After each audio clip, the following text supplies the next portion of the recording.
Many of us have heard stories about babies being born on planes, but what are the facts? Let's clear up some common misconceptions about childbirth in the skies and understand the rules that airlines follow when it comes to pregnant travelers. First, one of the biggest myths is that it's highly dangerous for a woman to give birth on a plane.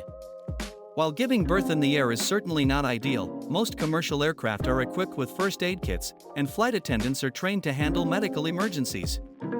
Additionally, flights are almost always close enough to make an emergency landing if needed. But the truth is, most women don't even come close to delivering mid-flight. That's because airlines have strict guidelines about how late into a pregnancy you can travel. Typically, most airlines allow pregnant women to fly up until 36 weeks of pregnancy, around 8 months. However, this policy can vary between airlines. For instance, some airlines might have a lower threshold, especially for international flights. Always check with the airline before booking if you're nearing the later stages of pregnancy. Another key point to remember is that after a certain point in pregnancy, usually after 28 weeks, many airlines will ask for a doctor's letter confirming that it's safe for you to fly. This letter typically includes your due date and a note from your healthcare provider stating that there are no complications. Now, let's talk about some of the lesser-known myths. One common misconception is that babies born mid-flight automatically gain multiple nationalities.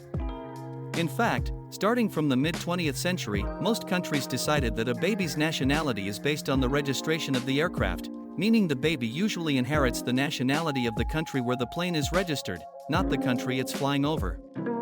Some countries also apply different rules, like jus soli, right of the soil, or jus sanguinis, right of blood, where the baby's nationality is determined either by the territory the plane is flying over or by the parent's nationality.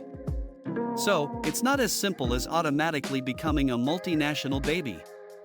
Another big misconception: do babies born mid-flight get free air travel for life? While there have been rare cases where airlines gifted free flights, this is not a standard practice. Lastly, let's clear up concerns about cabin pressure and its effects on a pregnant woman.